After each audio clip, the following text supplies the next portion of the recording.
Hello dear candidates. जैसा कि मैंने बहुत पहले बताया था कि सारे सब्जेक्ट्स पे कोर्ट केसेस हुए हैं केवीएस में। और जैसे कुछ दिन पहले एक ट्रिब्यूनल का ऑर्डर था जो एसएसटी को लेकर था, टीजीटी। अब ये एक ऑर्डर है जो टीजीटी इंग्लिश को लेकर है। तो आई थिंक सभी को पता होगा, सभी को मिल भी गई होगी ये पीडीएफ, ये पेज तो सभी देख भी चुके होंगे। लेकिन इसका मतलब क्या निकाला जाए, इसका इम्पैक्ट क्या रिज़ल्ट पे पड़ेगा, तो उसके बारे में थोड़ा सा हम यहाँ पे डिस्कस करेंगे या बताने की कोशिश करेंगे। जैसा कि हम देख पा रहे हैं यहाँ पर आप लोगों के सामने लिखा है order of the tribunal. Learned counsel for the respondent submits that he has already drafted an appropriate reply to the original application, which is awaiting vetting and signature of the competent authority. Means यहाँ पे जो भी application, original application या कह सकते हैं court case जो file किया गया था, उसके अगेंस्ट जो रिस्पोंडेंट्स थे उन्होंने अपना जो भी एक ड्राफ्टिंग करी थी उसको ऑलरेडी वो सबमिट कर चुके हैं। इस लाइन का मतलब ये है। और which is awaiting waiting and signature of the competent authority, they clarified there. दूसरा पॉइंट है let reply be filed within 3 weeks, rejoinder if any may be filed within 2 weeks there after.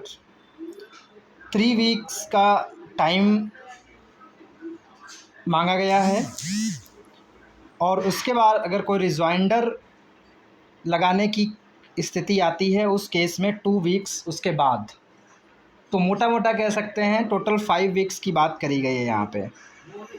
फिर इसके बाद the applicant seeks adjudication of his prayer for interim relief as set forth in para 9 of the OA which reads as under. अब इन्होंने क्या उस application कह सकते हैं जो ओरिजिनल एप्लीकेशन या जो कोर्ट केस में जिस कैंडिडेट ने फाइल किया था उसमें किन किन चीज़ों को रखा था, क्या क्या चीज़ें उसने कही थी। पॉइंट नंबर 1 है पास एन ऑर्डर और directions directing the respondent number 1 to conduct the interview of the applicant without further delay. मतलब ये रिक्रूटिंग एजेंसी को कहा गया है कि अब मैटर ये है कि जिस कैंडिडेट ने ये कोर्ट केस फाइल किया है उसका कहना है कि वो इंटरव्यू के लिए एलिजिबल है बट उसका इंटरव्यू नहीं लिया गया। तो इस वजह से उसका कहना है कि केवीएस को ये डायरेक्ट किया जाए कि बिना देरी किए हुए उसका इंटरव्यू कंडक्ट कराएं। दूसरे पॉइंट में लिखा है यहाँ पर पास एन ऑर्डर और directions to the respondent number 1 that the final result for the post of TGT English should not be declared until the interviews of the applicants are conducted and the final outcome of the case comes। दूसरे point में उन्होंने कहा है कि KVS को ये कहा जाए कि टीजीटी इंग्लिश का रिज़ल्ट तब तक ना डिक्लेयर करें वो जब तक इस एप्लीकेंट का इंटरव्यू ना कंडक्ट करा लिया जाए या इस कोर्ट केस का फाइनल जो आउटकम है वो ना आ जाए, तब तक रिज़ल्ट विदहोल्ड रखा जाए, इनका कहना है। तीसरे पॉइंट में ये बात कर रहे हैं any other relief which this honourable court deems fit and proper in the facts and circumstances of the case. या जो वो रिलीफ एप्लीकेंट को देना चाहे कोर्ट वो दे सकता है अपने अकॉर्डिंग। तो 3 पॉइंट्स की बात इसमें करी गई है। फिर ये 3 पॉइंट वो हैं जो जिसने कोर्ट केस फाइल किया उसने डिमांड करी है। फिर कोर्ट के ऑर्डर में लिखा है, ट्रिब्यूनल के ऑर्डर में by way of this interim order it is directed, ये इंटरिम ऑर्डर है not final, it is directed that any recruitment to the post of TGT English in KVS shall be subject to the outcome of this ओए।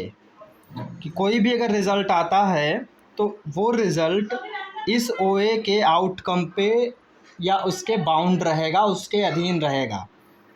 तो अब इससे मतलब क्या, ये 5वां पॉइंट जो लिखा लिस्ट 11/10/2023, मतलब यही सेम मैटर लिस्टेड है जिसकी नेक्स्ट हियरिंग होगी 11/10/2023 को। तो अब क्या है, यहाँ पर 2-3 चीज़ें बन रही हैं। एक क्या कि जिसने कोर्ट केस फाइल किया उसने अपनी बातें रखी, उसने डिमांड की कि ऐसा-ऐसा होना चाहिए।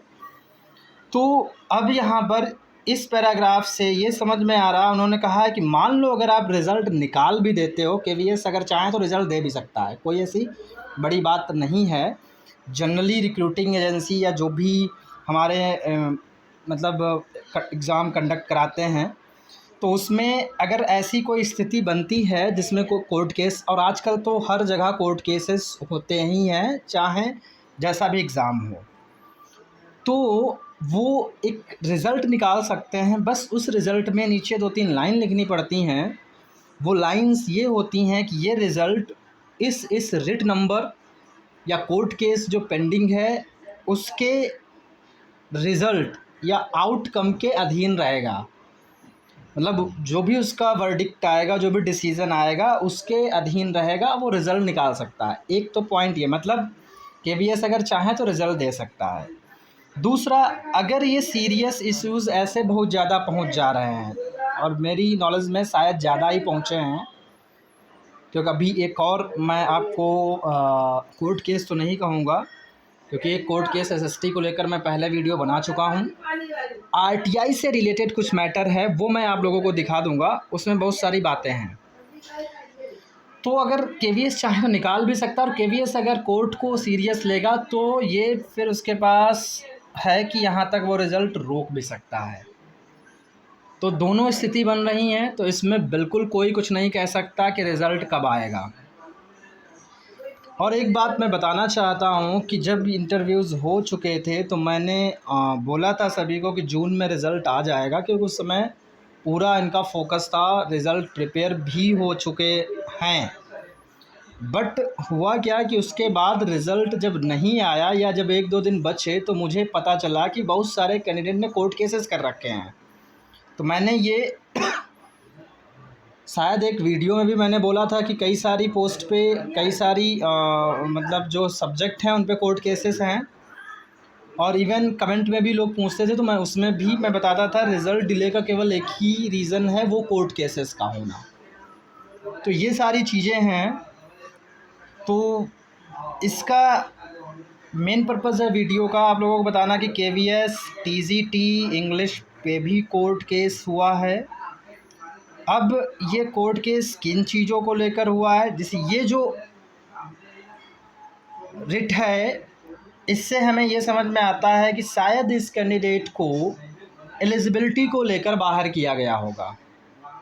जैसे कि वो अदर जनरल इंग्लिश या मेन इंग्लिश या उसका फाउंडेशन कोर्स, ऐसे करके बहुत सारे कैंडिडेट बाहर हुए हैं।